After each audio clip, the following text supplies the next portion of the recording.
Since his junior year of high school, LeBron was getting Jordan comparisons. The man who signed the shoe deals for Jordan and Kobe said LeBron is better than anybody in his 37 years of being in the sneaker business. He's quoted saying this back in February of 2002, a whole year and 4 months before he was officially drafted by the Cavs in June. Danny Ainge, who is now the Boston Celtics general manager and a two-time champion with the 1980s Boston Celtics, said this back in 2002, "If I were a general manager, there are only 4 or 5 NBA players that I wouldn't trade to get him right now." This is Ainge talking about LeBron in the middle of his junior season. But not everyone was on the bandwagon. There were a number of fans and media that thought this high school kid who has a chosen one tattoo on his back was overhyped. He will never live up to expectations. He will never have a jump shot. He doesn't try enough on defense. These were the things being said about him before he was being drafted. Back in 2003, Phil Jackson said 18-year-olds like LeBron did not belong in the NBA, and he's quoted saying, "I don't care who they are, it doesn't matter if they can play or not." And now we have a rule where you have to be at least 19 years old during the calendar year to enter the NBA draft. Now here's the main part of the video. What did the NBA, and more specifically, what did the Cavs players at the time think of LeBron before he was drafted first overall? So let's get into the first player's thoughts on LeBron. Carlos Boozer, who played his first 2 seasons with the Cavs before going to Utah. So as a rookie, Carlos averaged 10 points and 7 rebounds, respectable numbers for a first-year player, but the Cavs lost 65 games that year and needed help bad at all positions. So I'm expecting him to be excited to have this new 18-year-old all-around player on his team. Let me play the clip. Hey y'all, come look at this. Savior. We have better players than him in his position already on our team, bro. We have better players at our position right now? Wow, okay, so let's look at the Cleveland Cavaliers' 2 small forwards back in 2003, and they were Darius Miles and Jermaine Jones.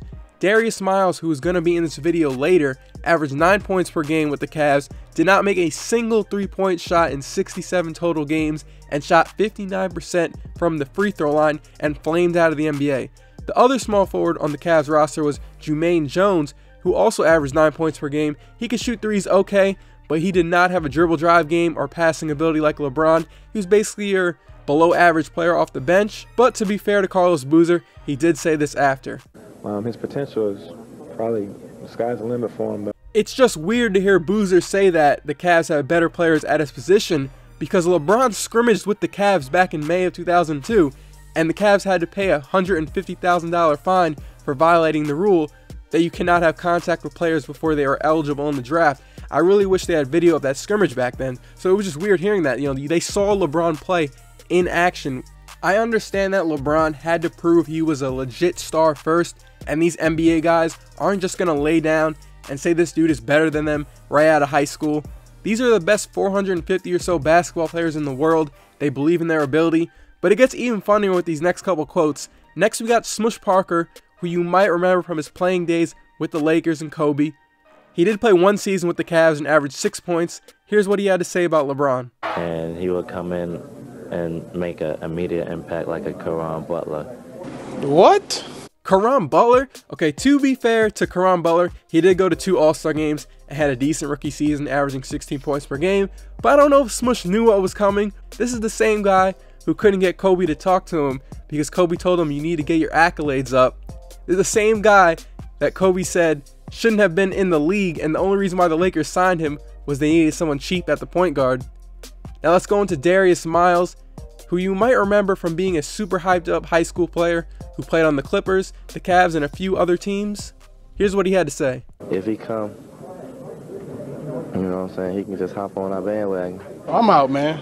Hop on your bandwagon? What bandwagon? The Cavs won 17 games. 17. The team was trash.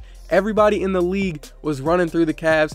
Everybody could not wait to play them so they can get their stats up. I don't think you can really just bring a high school player in and really just think your team gonna really turn around like that. Wait, I am a bit confused here because Darius Miles coming out of high school was super hyped up, and now he's out here questioning another high school player's impact. You guys remember that Slam magazine with Darius Miles, Elton Brand, and Lamar Odom? That's a classic magazine cover. Too bad that Clippers team never panned out.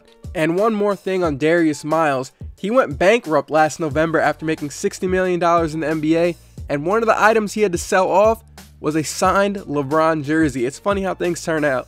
And the last Cavs player that is quoted in this video was probably one of the biggest ball hogs ever. His name is Ricky Davis, so let's go into his thoughts on rookie LeBron. LeBron is just going to add to what we need and, just make things a little bit easier. This is the same Ricky Davis who said he thought LeBron was going to be his sidekick and be another guy to pass him the ball, and that's not a fake quote.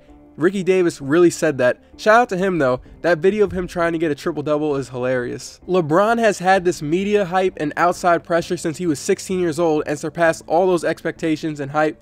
After his first game against the Kings, he punched down all the doubters when he showed off his scoring ability, defense, and passing. The Cavs lost, but he finished with 25 points, 9 rebounds, 6 assists, and 4 steals. He would go on to average 20 points, 5 rebounds, and 5 assists, and improve the Cavs' record by 18 wins and win Rookie of the Year over Carmelo Anthony.